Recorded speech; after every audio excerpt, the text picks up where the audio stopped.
Հանրային ռադիոյի ուղիղ եթերում վերնատունն է, ես Նազել Յոհանյանն եմ, ողջույն սիրելի ռադիո լսողներ, Հանրային ռադիոյի կայքեջում ու նաև Facebook-յան հարթակում այս պահին մեզ դիտողներ։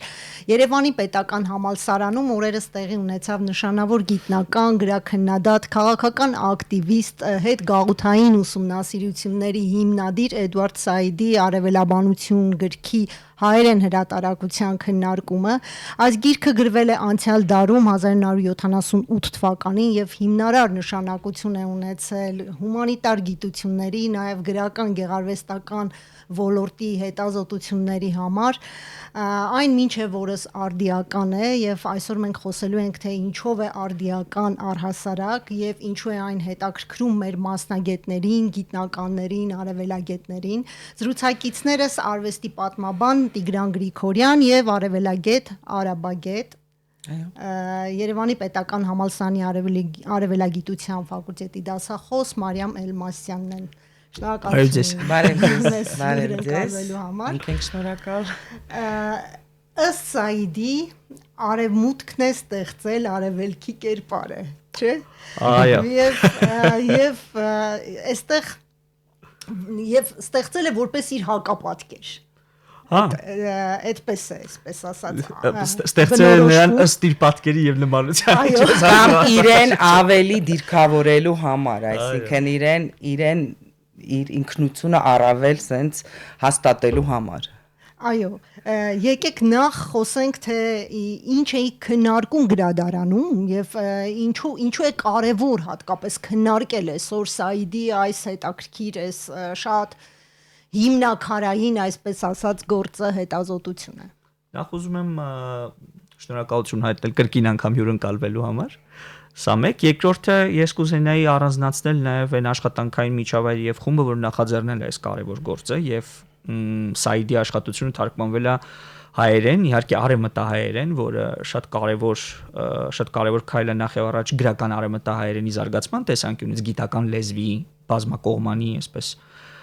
նկարագիր ապահովելու համար։ Միևնույն ժամանակ շատ կարևոր է այն, որ Արի գրականության հիմնադրամի ջանքերով Նյումեկ հրատարակչության, այսպես բազմավեկտոր աշխատանք է տեղի ունեցել, որի արդյունքում մենք այսօր սեղանին ունենք այս կարևոր գործը։ Սա իհարկե ուշացած թարգմանություն է, սա պիտի լիներ շատ տարիներ առաջ, երբ որ այսպես դասական արաբագիտությունը արդեն այդ կաղապարները կոտրում էր, ձևավորվում էին նոր հայացքներ, տարածաշրջանային հետազոտություններ, եւ այսօր մենք մեր քաղաքական այժմյական մտքի վրա, հասարակական մտքի վրա այս գրքի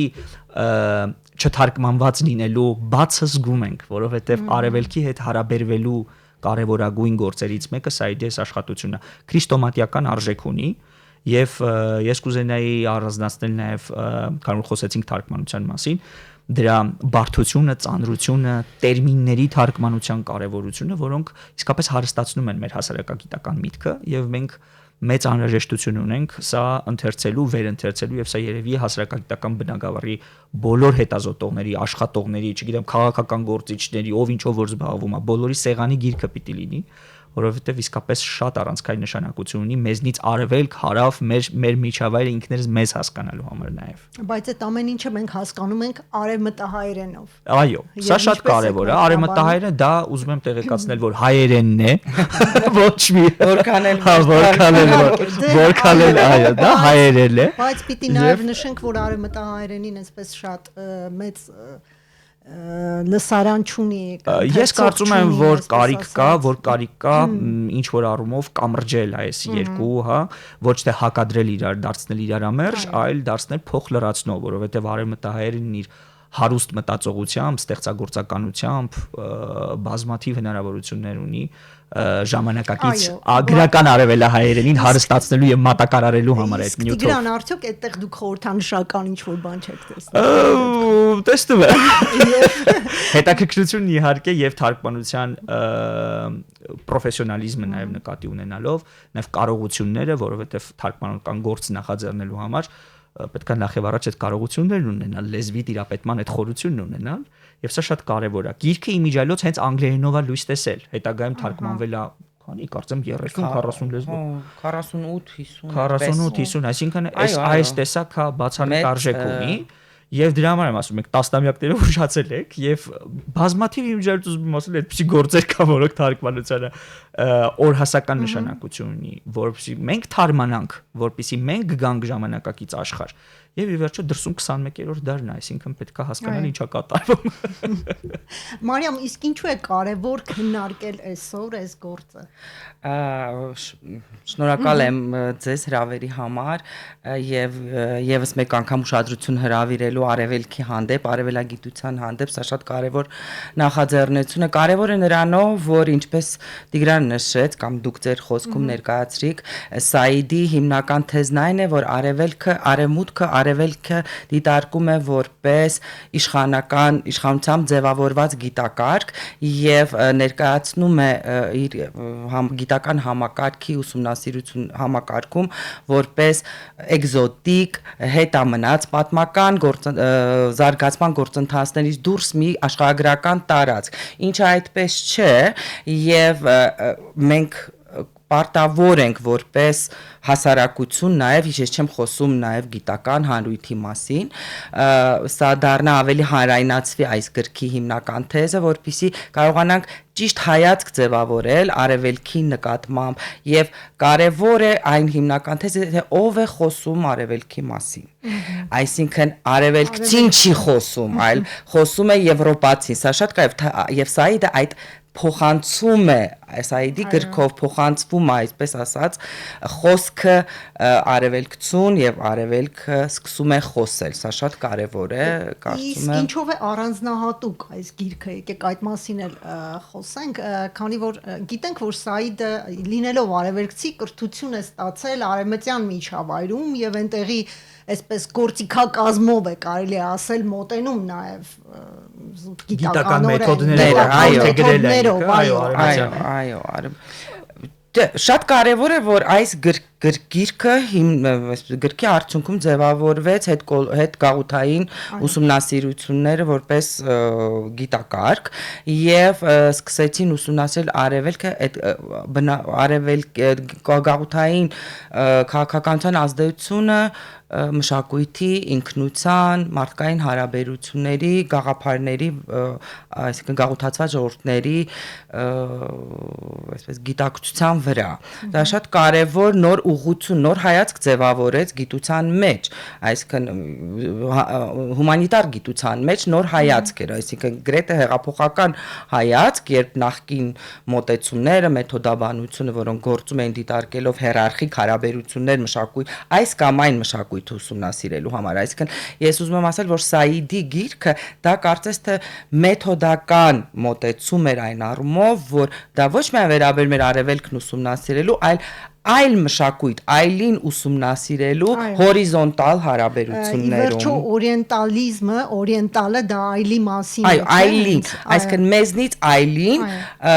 չմիֆականացնելու, չիդեալականացնելու, էկզոտիկ չպատկերելու, այլ պարզապես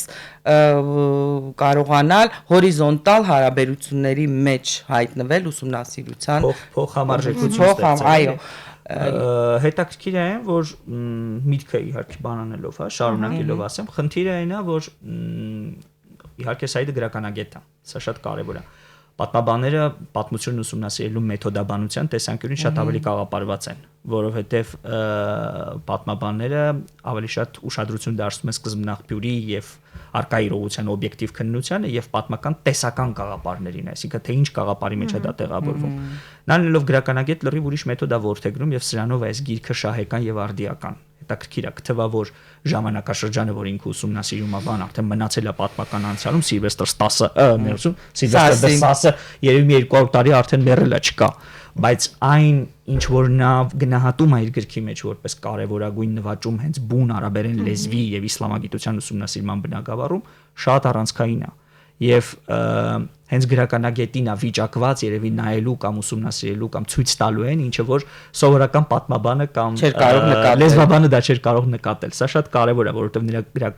օրինակների մեծ մասը որոնք ավելի էմպիրիկ են դարձնում հա ավելի շոշափելի են դարձնում այդ իրականությունների ուսումնասիրությունը մեծապես վերծված է գրականությունից եւ երբ որ դու սկսում ես ուսումնասիրել դու տեսնում ես թե ինչպես է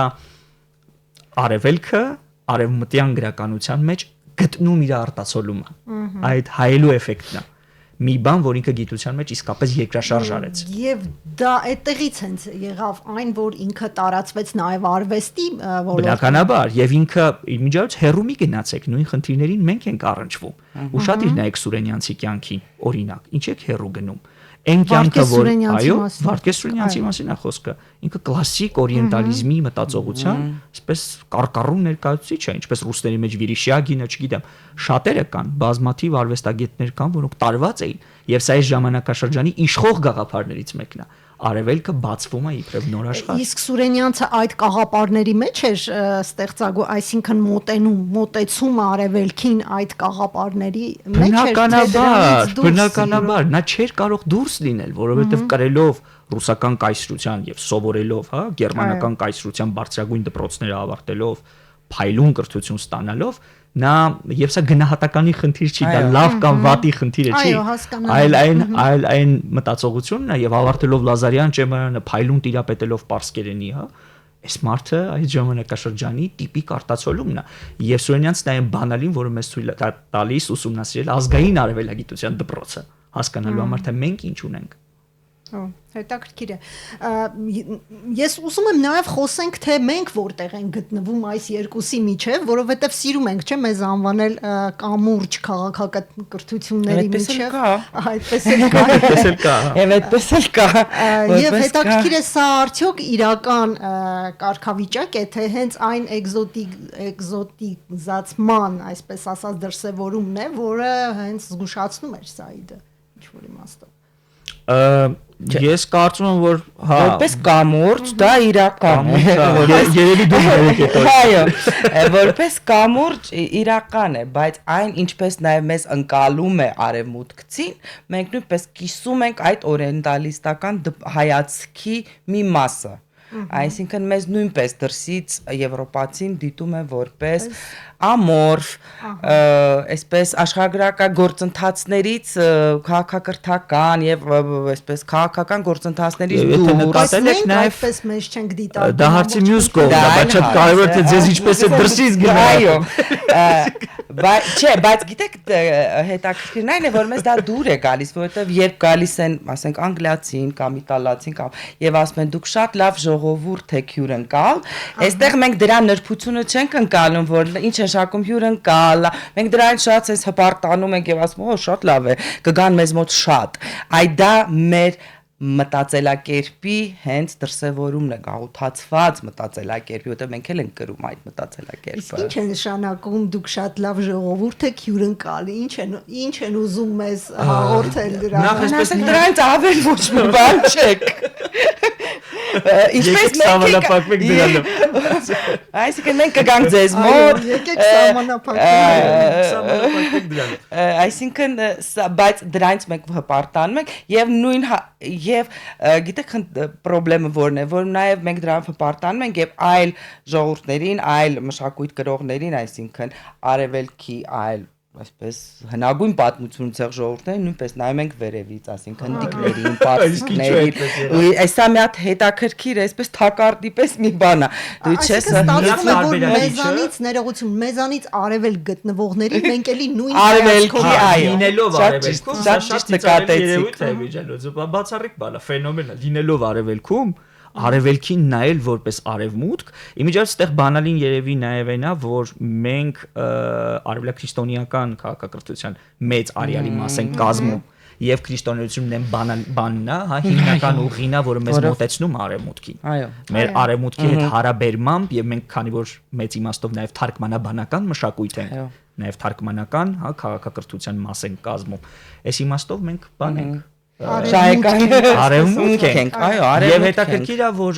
նույն բանը իմիջիայլոց, քանի որ թույլ տվեք իհարկե բան ժամանակագրորեն տարբեր է, բայց այդ համեմատությունն անել, որովհետեւ տեղին է։ Տեսեք, ինչպես մեզ մոտ 5-րդ դարում, հա, ոսկե դարի շրջանում տեղի ունեցավ մեծ շարժում, որի կարևորագույն խնդիրը սուվերենություն, ինքնություն հաստատելն էր այս տարածաշրջանի համար, որովհետեւ այստեղ քաոս էր տիրում։ Եվ այդ քաոսի մեջ պետք է առանց դանար, հա, ձուլվեր մի հատ մեծ ընդհանուր բլոկ, մշակութային, որը այդ լեռնական ժողովուրդներին, այդ խառը խուռա, հա, այդ բոլորին պետքա միավորեր, ձուլեր, հա, նրանց, այո, նրանց բոլորից կերտեր մի ինքնություն, որը պետքա իրան կոչեր Հայաստան կամ իր ինքնությունը, իր ինքնանվանումը պիտի համարեր հայ։ Հյուսիսային ազգերից վեհագույնը, չէ՞, ինչ ասում խորենացի։ Բայց հյուսիսային ազգերի մեջ է թվում, չէ՞, եւ ողջ աշխարհում։ Սա հետաքրքիր է, եւ այս նույն բանը նաեւ արաբների հետ տեղի ունեցավ։ Եկեք չմոռանանք, որ հույն դասական, հա, կլասիկ բանասիրության զգալի ժողովածուների մեծ մասը մեզ մոտ մեր իրականության մեջ պահպանվել են հենց արաբերեն թարգմանությամբ։ Արիստոտելի, Եվկլիդեսի մաթեմատիկան, երկրաչափությունը։ Գնացեք մատենադարան, լավագույն վկայություններն են։ 5-րդ դարում, այո, մենք մի անգամ նույն բանը, հա, իրանց մոտ ինչպես 622 թվականի իսլամի ընդունումով, հա, 7-րդ դար, նոր քաղաքակրթություն է ձևավորվում է մի հատ բան, որը կերտելու էր ինքնություն, արաբական ինքնություն։ Եվ մենք պիտի հարաբերվեինք դրա հետ։ Սրա մեջ իմաջալոց հայության մեջ գրված կոթողային աշխատություններ կա, այս հարցը շատերին է հետաքրքրել եւ արժանիորեն ուսումնասիրվել է։ Դերղևոնդյանը գործեր ունի, չգիտեմ, Փափազյանը գործեր ունի, շատերը կան, որոնք հետազոտել են եւ մենք պետքա նստած ուսումնասիրենք հասկանալու համար, թե ինչ միջավայրում են գտնվում եւ ինչ ունենք։ Շատ հետաքրքիր է, բայց կա նաեւ մեկ ուրիշ հարց, թե օրինակ ինչպես է Սաիդի տեսությունը տեղավորվում հետ խորհրդային մեր փորձառության տիրույթում, այսպես ասած։ Ինչ նկատի ունեք գաղութային, այո, պետք է շատ։ Ես հասկացա, նախ պետք է որոշենք, թե սովետական միությունը մենք դիտարկում որպես գաղութացման շրջան, թե որը շատ նուրբ հարց է, ասեմ։ Եվ արդյոք խորհրդային ժամանակներում ուշադրություն եղել է Սաիդի այս գործին։ Բնականաբար ոչ, Հայաստանում չէ, նույն խորհրդային միությունում, Ռուսաստանում։ Չէ, իհարկե չէ, որովհետև նախ հումանիտար գիտությունը սովետական շրջանում զարգացած չէր։ Այսինքն հումանիտար գիտելիք ընդհանրապես չէր։ Ոչ թե զարգացած չէր, ես մի քիչ ավելի մեմք կձևակերպեի, նկատի ունեմ բոլոր այն խնդրահարույց հարցերը, որոնք իրենց մեջ պարունակում էին, հա, կենտրոնի գաղափարների թելադրանքից դուրս իդեաներ, դրանք համարվում էին զարտուղի ուսմունքներ, այսինքն մի կողմ էին դրվում կամ նրբորեն շրջանցվում էին։ Սա հատուկ է բոլոր կայսրություններին։ Բրիտանացիները մեծ հաճույքով չեն թարգմանել դա։ Վերադառնանք մեր հետ խորհրդային, այսպես ասած, փորձառությանը եւ դիտարկենք Սաիդի այս գործը հենց այդ տեսեք, հարավային Կովկասի պարագայում մենք մեր տարածաշրջանը կարանք նայենք։ Վրացիները օրինակ դրան տվել են հստակ ձևակերպում տվել, իրենք նույնիսկ թանգարան ունեն Թբիլիսիում դեօկուպացիայի, որոնք խորհրդային միության նվաճումը համարում են օկուպացիա։ Եթե չեմ սխալվում, Ադրբեջանի շատ ծանոթ չեմ, երբեք առիթ չեմ ունեցել հիմնավոր ուսումնասիրելու, այնտեղ չգիտեմ ինչ են մտածում, բայց կարծեմ իրանց մոտ էլ է մոտավորապես այդ ձևակերպումը իշխող։ Մեզանում մենք դեռևս չունենք այդ գնահատականը։ Ինչը խնդրեմ։ Չունենք եւ այդ հարցը արդյոք սովետական միությունը գաղութացում էր դիտարկվում թե ոչ, սա էլ հարց է, որովհետեւ ես շատ հիմնարար հարց է, որովհետեւ մի քանի մոտեցում կան մոտեցումներ, որոնք չեն դիտարկում հակառակը ոչ, քանի որ դա ավելի սոցիալիստական կարգեր իմպերիալիզմին դեմ էր, այս դիտակարգով ինքը չի կարող համարվել գաղութացում այսպես դասական առումով, հա։ Բայց անշուշտ մենք էլ որոշ չափով դա անվանենք գաղութացում թե ոչ, ամեն դեպքում ունենք այդ հետ խորհրդային շրջանը, մի ժամանակաշրջան 70 տարվա этап, որը պետք է ուսումնասիրենք եւ դրանից հետո դրա հետևանքները մեզ անշուշտ դա իհարկե իսկ քննարկման ընթացքում այդպիսի հարցեր չառաջացան եւ հետաքրքիր է նաեւ բավական հետաքրքիր քննարկում քանի որ ինքս չեմ մասնակցել քննարկմանը սուր հարցեր էլ իհարկե հնչեցի եւ հետաքրքիր էր այդ առումով մենք ունենք շատ կարևոր հարց։ Այսինքն հողում էր անում քաղաքականությանը, նաև այսօրվա իրավիճակին, նաև տարածաշրջանի։ Պատմաբանները սովորաբար խուսափում են այսօրվա իրավիճակը ուսումնասիրելուց կամ քննարկելուց, եւ դա բնական է։ Իմիջիալոց այստեղ բան չկա, իրոնիա չկա բոլորովին, որովհետեւ պատմական process-ները, այո, պատմական process-ները ընթացքի մեջ են։ Եվ դու չես կարող վարքյանական արձագանք տալ, ռեակտիվ արձագանք տալ։ Այդպես չի լինում, պետք է ժամանակ անցնի, հասկանաս ինչ է կատարվում եւ ըստ դրա կարողանաս ձևակերպել խնդիրները։ Բայց կա մի շատ կարևոր խնդիր։ Մենք սովետն ուսումնասիրելու հիմնախնդիր ունենք։ Սա մեր գլխավոր ձևակերպումն է։ Եվ իմիջիալոց պատմությունը սովորաբար շատ սխալ է մեկնաբանել հայեցողական սպեկուլյատիվ եւ միակողմանիորեն, որովհետեւ դա գիտության աներգանք է, չի կարելի այդպես անել։ Պետք է հիմնավորաբար ուսումնասիրել հասկանալու համար թե ինչ ենք ունեցել եւ ինչ չենք ունեցել։ Պրիմիտիվա հերոսներ եւ հակահերոսներ երկխոսության մեջ փնտրել պատմության մեծ ցիկլը, այդպես չի լինում։ Իսկ 70 տարին տևական ընթացք է։ Մենք կարիք ունենք դա հիմնավորապես ուսումնասիրել ամենաչնչին մանրուքներից, հա, մինչև ամենամեծ ներգրավվածությունը, չգիտեմ, կայսրությունում որոշվող ընդհանուր, հա, խոշոր հարցերում գլոբալ ներգրավվածության մեջ մենք ինչ մասնաբաժին ենք ունեցել։ Այդ թվում մեր արևելագիտության դպրոցը, որը ներառված է եղել այդ կայսրության ընդհանուր արևելագիտության դպրոցի մեջ։ Եվ այս անկախության շրջանում, որ մենք փորձում ենք ազատագրվել, հա, փորձել հաղթահարել այդ կայսրության այսպես ստվերը եւ ինքնուրույն արևելագիտության Եվ ես դպրոց կասեմ, ձևավորել։ որպես ներկայացուցիչ արևելագիտության դպրոցի, կասեմ, որ մենք հաջողել ենք այդ գործում եւ մենք ձևավորում ենք ուրույն գիծ արևելագիտության, արևելքի ուսումնասիրությունների, ինչը իհարկե երկար տարիների ջանքերի շնորհիվ մենք կարողացել ենք ձևավորել մեր առանձին գիծը արևելագիտության ուսումնասիրություններ։ Կա դրա տակ այդ ուրույն գիծը մի քիչ փորձենք։ Այսինքն անկախանում ենք այդ նախկինում դա կարող էր ներկայացվել որպես կոպիա, հա, այսինքն ռուսական արևելագիտության, մենք հիմա դա ամբողջովին ունենք մեր ուղղությունը, մեր դիտանկյունը արևելքում տեղի ունեցող գործընթացներին, մեր ինքնուրույն մոտեցումը եւ բնականաբար գրվում են դասագրքեր, տեսություններ եւ հարստանում է կամած արևելագիտությունը եւ այդ հայացքը հայկական արևելագիտությունը այսօր կարող եմ ասել կայացել է։ Ես ինքս ակունքներից, այսինքն այդ ակունքներ չասեմ մեծ որպես կներեք չէ, նկատի ունեմ ուսանող ժամանակ կրում էինք, այսինքն քանի որ 90-ականներին դեռ նոր էինք մենք այսպես ձևավորվում որպես արևելագիտական ֆակուլտետ կամ ամբիոն արաբագիտության, այսօր ես կարող եմ ասել մեր այսինքն համատեղ մեր այսպես ուսուցիչների եւ մեր սերնդի համատեղ ջանքերի շնորհիվ մենք կարողացել ենք ստեղծել այդ արևելագիտական հայկական դպրոցը։ Իսկ օրինակ ինչ է փոխում այդ դպրոցում, ընդհանրապես գիտական միջավայրում, երբ օրինակ կարդացած ես լինում Սաիդի այս գործը եւ արդյոք այդ ինքնության խնդիրները, որ մենք այսօր ունենք, արևելք ենք, արևմուտք ենք, ինչ քաղաքակրթության ենք մենք ընդհանրապես մեր պատկանելությունը, նաև այս հետ խորհրդային շրջանից այդպես ժառանգություն ստացած այս անորոշությունը մեր, արդյոք ինչ որ մի հարցի այդտեղ լուծում կգտնենք։ Նո ամենակիչը կարելի ասել ամեն դեպքում հարցադրում ենք անում։ Դա ամենակարևոր խնդիրն է։ Դա ինչ ենք անում եւ դրա ամենակարևորը դա է։ Ամեն դեպքում հասկանալ ով ենք, որտեղ ենք մենք, ինչ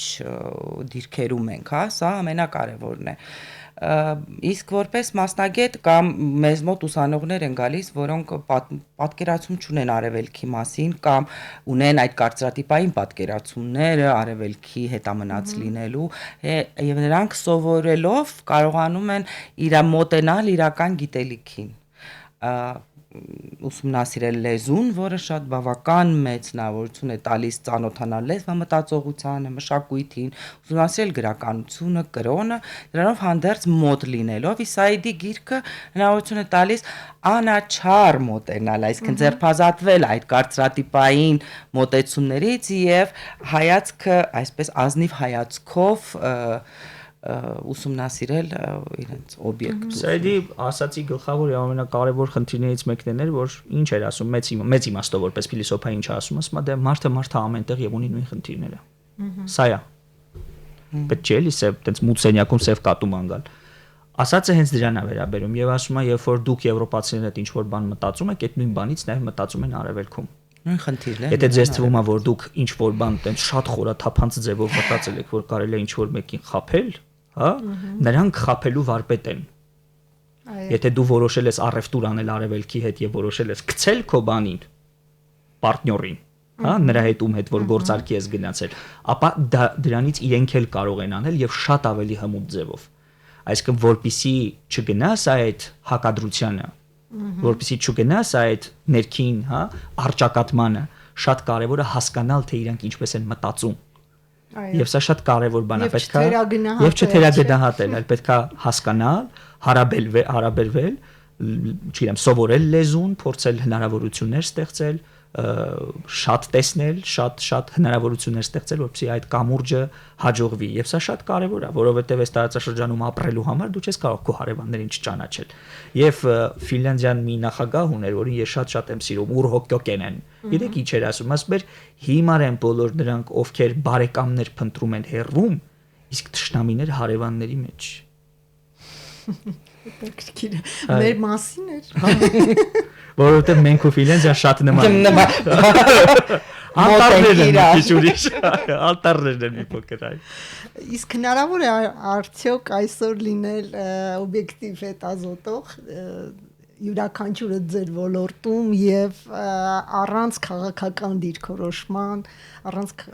այսինքն հեռանալու քաղաքական իրողություններից։ Ես կարծում եմ այո։ Այո, ես էլ եմ կարծում եւ ես կարծում եմ որ շատ կարևոր է ենք կներեք։ Հա, չէ, միանշանակ պաշտպանում եմ այդ տեսակետը, որովհետեւ ապաքաղաքական լինելը շատ կարևոր է նախ եւ առաջ ունենալու մի հատ ռեալ իրականության ըմբռնում, որը թույլ է տալիս հասկանալ եւ չմոտենալ երևույթներին այդ հայեցողական մեկնաբանության տեսանկյունից, որովհետեւ գիտությունը պարզապես ավերվում է, երբ որ սկսում է բանի մեջ մտնել, այսպես սիրային կապի մեջ մտնել քաղաքական։ Գիտելիք եւ իշխանություն է կապը պետք է Ֆուկոն դրա մասին մի ամբողջ աշխատություն ա գրել։ Իմիջիայից ոչ միայն ինքը Գրամշիի մնացածներ, այսինքն բոլոր դեմքերը սրա մասին խոսում են։ 20-րդ դարի փիլիսոփայության կարևորագույն նվաճումներից մեկը հենց այն էր, որ գիտեք ինչ կա գոյություն ունի գիտելիք, որը պետք է ուսումնասիրել նաև այդ քաղաքական դիսցիպլիններից անկախ։ Եվ դա շատ կարևոր է, որովհետև լեզվաբանությունը հումանիտար գիտություն է, որովհետև լեզվաբանությունը նախ եւ առաջ մարդու մտածողությունն է եւ մարդու ներաշխարհը, մարդու քաղաքական հայացքները չի քննում, այլ մարդու մտածողությունն է քննում։ Արվեստը, հա, massամբ հարաբերվում է քաղաքական process-ներին, բայց դա նախ եւ առաջ անհատական ապրում է։ Եվ պետք է ուսումնասիրել այս տեսանկյունից գրականությունը նույնը, մնացածները նույնը, մարդը բազմաշերտ է եւ չի կարելի նրան տեղավորել մեկ կաղապարի մեջ ու ասել, չէ, դու պատկանում ես սրան եւ դու պետքա միշտ պատկանես այդ բանին։ Այդպես չի լինում։ Սայդը հենց դա էր, չէ՞։ Հենց դրա մասին է խոսքը։ Այսինքն ապաքաղաքականությունը։ Այո, եւ ինքը քննադատում է հենց այն, որ դուք քաղաքականացնում եք բաներ, որոնք պարզապես չի կարելի քաղաքականացնել։ Եվ նման վերաբերմունք ուներ այդ տեքստերի նկատմամբ, որոնք այսպես ձևավորում են իշխանական համակարգում, հա, այդ տեքստերը, արևելագիտակցության տեքստերը, արևելագիտական ուսումնասիրությունները եւ ինչ մոտեցում պետք է քանդել այդ տեքստերը, ինչպես նա վերաբերմունք ուներ պոեզիայի նկատմամբ, հա, գրականության նկատմամբ, առավել շատ այն տեքստերն են, որոնք դուրս էին նորմատիվ այդ գրականագիտական այս կանոններից դուրս էին, կաղապարներից։ Սերնդակից արաբ գրողներն էլ ովքեր կային, մեծամասամբ հենց նրանք լինելով զարմանալի է լինելով քաղաքականության կամ չի կարելի ասել քաղաքականություն, որտեղ այդ ժամանակաշրջանի համար գոնե Պաղեստինում, այսինքն քանի որ ինքը դա գրում է որպես պաղեստինցի, այսպես մտավորական, լինելով պաղեստինցի եւ իր ընկերները նրանք ովքեր որ քաղաքական այդպես ենթահամակարգի, եթե կարելի է տենց ասել, դրոշակակիրն էին, գնահատում էր արժանիորեն հենց այն, որ նրանց գրած տեքստերում քաղաքականությունը չի հնչում։ Դրա մասին կա ակնարկը։ Շատ լավ։ Եվ սա մեծ նվաճում է։ Եկեք ամփոփենք, արդեն հաղորդումն ավարտվում է։ Մենք ինչ պիտի հասկանանք այսօրվա մեր առակս ինչ կցուցաներ, այսպես ասած, մեր զրույցից եւ արդյոք այս քննարկումները էլի շարունակական բնույթ կունենան, որովհետեւ սա իսկապես շատ կարեւոր գործ է եւ գուցե պետք է անընդհատ ժամանակ առ ժամանակ վերընթերցել եւ քննարկումներ ունենալ։ Ես կասեի, որ այո, այս քննարկումները շատ կարևոր են հանրային տիրույթում, տարբեր հանրային միջավայրերում քննարկելու, բայց նաև կարևոր է, որ ավելի շատ ուշադրություն դարձվի թարգմանություններին, այսինքն արաբ գրողների, ժամանակակից գրողների թարգմանություններին, որոնք իրոք արտացոլում են, որոնք քանդում են այդ կարծրատիպը, որ արաբ էկզոտիկ է, այնտեղ ոչինչ տեղի չի ունենում, հակառակը մենք տեսնում ենք, որ որպես մարդիկ են, այսինքն ազգային պայքարով հետ գաղութային շրջանի այսպես, այո, մեզ շատ նման, մեր խնդիրների, այս մենք կարող ենք նաև տեսնել եւ դա, գիտեք ինչ, գրականության ծանոթ լինել մեզ նաև կօգնի նաև հետագայում միջմշակութային այդ հաղորդակցության մեջ, նաև քաղաքական հարցերում ճիշտ կողմնորոշվելու, որովհետեւ դա արտացոլում է այն իրականություն, մենք դա գիտելիք է, գրականությունը, որով մենք կարող ենք հարաբերվել ժողովրդի հետ եւ թարգմանությունները շատ կարեւոր գործ կլինեն։ Շատ լավ, շնորհակալ եմ, թերևս այսքանը մեր հաղորդումն ավարտվում Մենք ենք շնորհակալ։ Մենք ենք շնորհակալ։ Այո, եւ շատ կարեւոր է, որպեսզի այստեղ մասնագետները նույնպես ներգրավված լինեն, որպեսզի մենք նույնպես ներգրավենք եւ փորձենք այս մասին քննարկումներ կազմակերպել հանրային, այսպես տիրույթում ու այստեղ շատ կարեւոր է, որ արևելաբանության եւ օրիենտալիզմի նաեւ այդ տերմինաբանության թեմայի քննարկումը նույնպես լինի։ Այո։ Գրքի վերջին հատվածում այդ խնդիրը իմիջիայից արծարծված է Այո։ բավական լավ, Այո։ այնպես որ կարդացողները, ընթերցողները կհասկանան եւ կմբռնեն, կարծում եմ հաճույքով։ Շնորհակալություն։ Սիրելի ռադիոլսողներ, մենք այսօր քննարկում էինք Էդվարդ Սաիդի արևելաբանության գրքի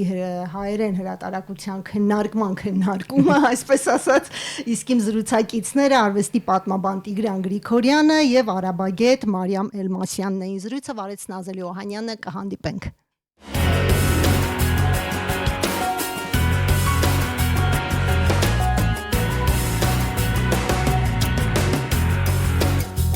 Վերնատուն